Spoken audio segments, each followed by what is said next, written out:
It's here, Slipknot's new album. I actually just made breakfast and I was like, should be one more hour before the album gets in, but then ding dong, and now I'm recording an unboxing. I guess I'll have breakfast while listening to the album. Anyways, let's unbox this baby. Alright, there it is. Wow. That's super cool, especially just with the hype sticker still. There's the back. Alright, so it seems to be a gatefold.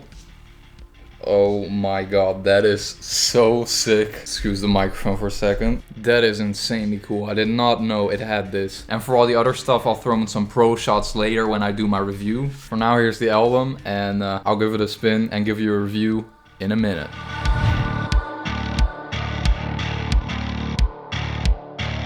Holy fuck.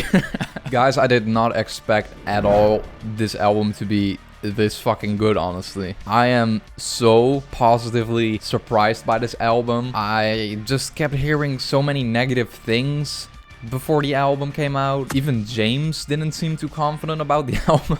But what the fuck, this album is amazing. This album is fucking great. I just wanted to go over the album song by song pretty much. This album opens up with Adderall, and this song is very weird. This is my least favorite song from the album by far. It's not a bad song by any means, but it's just, it doesn't really fit Slipknot, does it? And God knows I love it when bands try something different and bands grow musically from earlier albums. You know, I'm a huge fan of Kiss.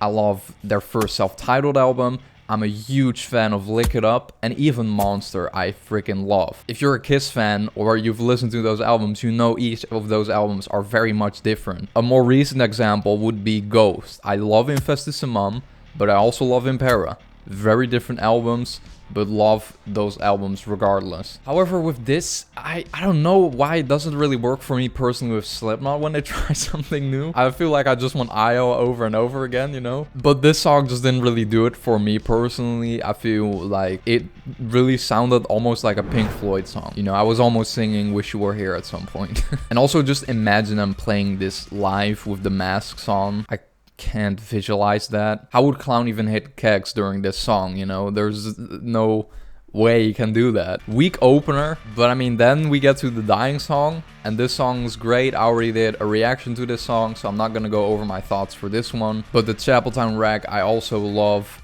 I mean, this one was out for quite a bit now. I did like that they added some new guitar parts to it. I didn't really realize this until I heard it with the new parts, but the first version, the single version, is actually kind of maybe a bit simple, but I never really noticed that up until now that I heard a newer version, which is just much richer and fuller in terms of musical instruments, in my opinion. Yen is also fucking great, and I mean, we've been listening to this one for a little while. And actually, it's really funny, I listened to this one for the first time in Turkey when I was on vacation, so listening to it now on vinyl just brought back those vibes of listening to it for the first time with my girlfriend. And it's pretty much a new version of Vermilion or Kill Pop. And also off topic, I made a new Instagram post with this album, so make sure you go to my Instagram and give me a follow and like the post. Then Hivemind. Now this song is a fucking banger and is already one of my new favorites. I absolutely loved it. And when the song is over, there's no sign of slowing down, no interludes, unlike the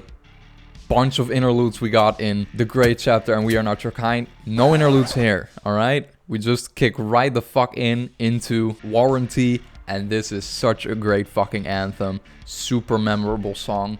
I freaking love this one too. One of my new favorites as well. Medicine for the Dead is also good, but just a little bit less memorable. But maybe it'll grow on me as I listen to it more. Acidic, is that how you pronounce it? I guess is also a great song.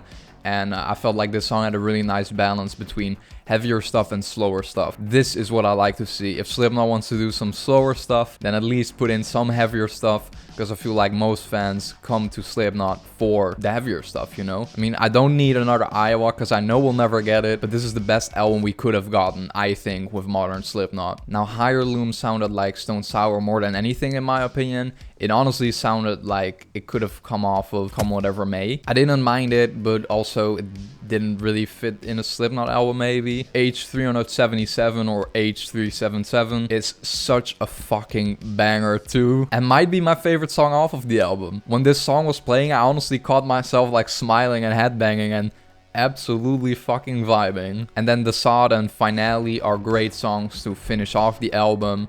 Especially Finale is a great song in terms of wrapping up the album and giving it a nice finale. This was like the great chapter and We Are Not Your Kind without any filler, and sometimes even heavier than those two albums, so I could not be happier with this album. Of course, my opinion might change over time because this is just my first initial thoughts. And make sure you subscribe because I'll be doing a tier list ranking all of these studio albums, and also check out some of my mass tier lists I've done. And in the outro you will see my playlist with much more Slipknot content, so check it out.